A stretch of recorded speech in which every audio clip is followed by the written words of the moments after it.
চুচুড়া পুরসভায় বিজেপির বিক্ষোভ। প্রাক্তন চেয়ারম্যানকে দেখে চোর চোর স্লোগান। তৃণমূল কাউন্সিলরকে লক্ষ্য করে ছোড়া হলো ডিম। বিক্ষোভের মুখে পড়ে পদত্যাগ করলেন তৃণমূলের 3 কাউন্সিলর। আপামর মানুষ, জনসাধারণ যারা এই পৌর প্রতিনিধিদের বিষয়ে একদম বিতস্তত্ব, তারা তাদের পদত্যাগ চাইছে।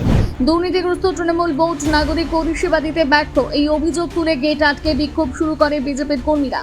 চুচুড়া পুরসভার chairman Soumitra Ghosh, vice chairman Partha Saha সহ 2 কাউন্সিলর আগেই পদত্যাগ করেছেন, ফলে ভেঙে গিয়েছিল বোর্ড। সোমবার নতুন করে বোর্ড গঠনের মিটিং হওয়ার কথা। কে চেয়ারম্যান হবে, কে ভাইস চেয়ারম্যান হবে তা নিয়ে ছিল পুরসভার মিটিং। সেই বোর্ড গঠন প্রক্রিয়া ভেস্তে দিতে বিজেপি পুরসভায় বিক্ষোভ করেছে বলে অভিযোগ তৃণমূলের। পুরসভার প্রাক্তন চেয়ারম্যান বর্তমান তৃণমূল কাউন্সিলর অমিত রায় পুরসভায় ঢুকতে গেলে তাকে লক্ষ্য করে ডিম ছোড়া হয়। চোর চোর স্লোগান ওঠে। বিক্ষোভের মুখে পড়ে আর পুরসভায় ঢোকেনি অমিত। পরে 28 নম্বর ওয়ার্ডের কাউন্সিলর দেবযানী দত্ত পুরসভায় ঢুকতে গেলে তাকে ঘিরেও বিজেপি বিক্ষোভ দেখায়।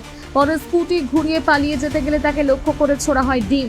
আপনি তো পৌরসভায় এসেছিলেন, আপনাকে দেখলাম, আপনাকে হেনস্থা করলো, কি বলবেন? হেনস্থা নয়, ঢুকতে বাধা দিয়েছি, হেনস্থা আবার কি করবে? না মানে আপনাকে দেখে চোর চোর স্লোগান উঠলো। চোর স্লোগান তো সবাইকে দেখে, ওদের তো চোর চোর স্লোগান। এখন তো ওদের নেতারাই বলছে যে সব আমাদের দলের লোকের অগ্নিমিত্রা পাল বলছে আমার নাম করে চুরি করছে, বলছে ওই জিতেন্দ্র তেওয়ারি না কি একজন, তিনি বলছেন আমার নাম করে চুরি করছে। তা ওরা তো চুরি করছে। আপনারা তো ইলেক্টেড। হ্যাঁ, আমরা ইলেক্টেড। আপনাদের কোটি কোটি টাকা চুরি করেছে একমাত্র মুখ্যমন্ত্রী, যাকে দেখা গেছে হাতে করে টাকা নিতে, সে চোর নয়, অন্য লোকেরা চোর। আপনারা তো সংখ্যাগরিষ্ঠ আছেন এখনো। সারা চুচুড়ার সহায় আমরা এখন নির্বাচিত।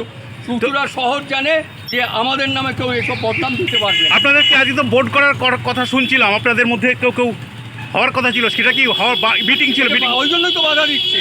ওরা এটা হতে দেবে না, ওরা জোর করে দখল করবে, এইটাই হচ্ছে উদ্দেশ্য। যেদিন থেকে 4 তারিখের পর থেকে যারা পৌরসভায় কেন বিভিন্ন দপ্তরে যারা যাচ্ছে তারাই হ্যারাস হচ্ছে। আজকে যে মানুষ ভোট দিয়েছিল, যদি একটা আশায় ভোট দিয়েছিল, কিন্তু সেটাকে তারা নিরাশা করে দিচ্ছে। এটা আখেরই ওনাদের লাভ হচ্ছে না, আখের লাভ হচ্ছে আমাদেরই। কেন মানুষ এই কটা মাসেই বুঝে গেছে যে কাদেরকে ভোট দিয়ে আমরা নিয়ে আসলাম। আপনারা চেয়েছিলেন যাতে শহরবাসী সুরাহা হোক। নিশ্চয়ই আমরা শহরবাসী সুরাহার জন্য এবং পৌর কর্মচারীদের সুরাহার জন্য আমরা চেষ্টা করেছিলাম। তা আমাদের করতে দেওয়া হলো না, তা কি করব, গায়ের জোরে তো করা যায় না। আর এখন বর্তমানে যে সিচুয়েশন, হবেও না। আমরা চাই, এর তীব্র প্রতিবাদ জানাচ্ছি। আগামী দিনে নিশ্চয়ই আবার ইলেকশন হবে 2027-এ। তখন যে যার গণতান্ত্রিক পদ্ধতিতে জিতে এসে বোর্ড গঠন হবে।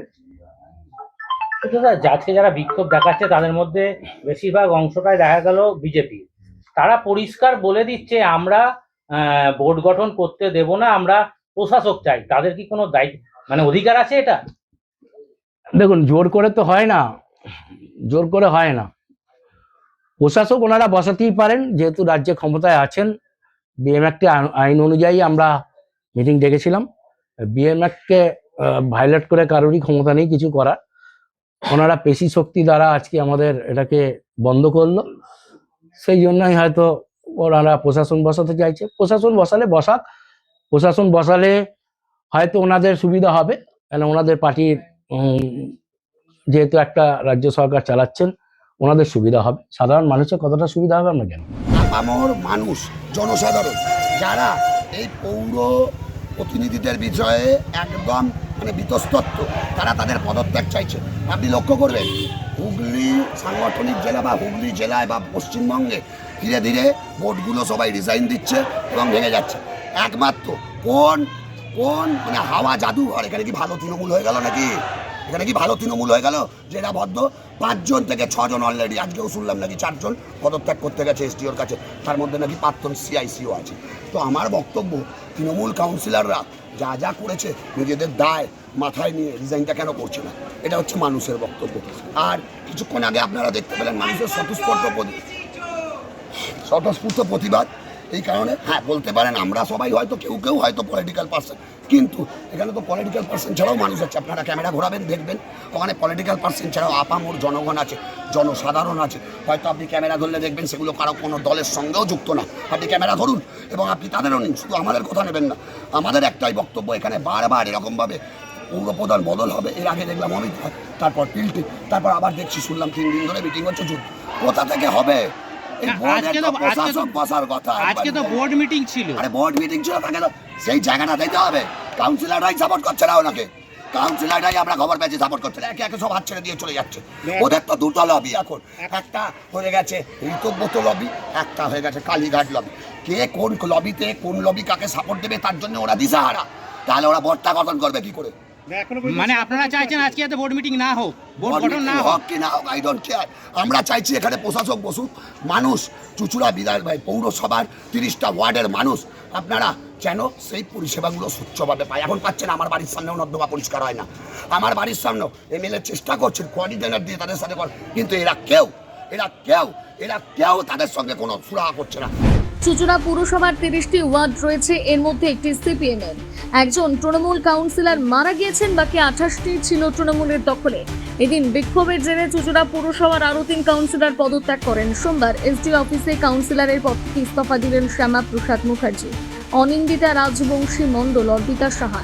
এর আগে পদত্যাগ করেছিলেন পুরসভার chairman Soumitra Ghosh, vice chairman Partha Saha সহ কাউন্সিলর সঞ্চিত ধর, নির্মল চক্রবর্তী।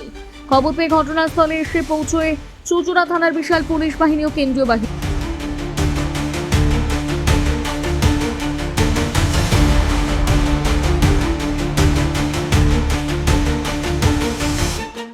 আরো ভালো ভালো খবর দেখতে সাবস্ক্রাইব করুন বাংলা হান্টের ইউটিউব চ্যানেল। বাংলা হান্টের আরো খবর দেখতে নজর রাখুন। বাংলা খবর মানেই বাংলা হান্ট।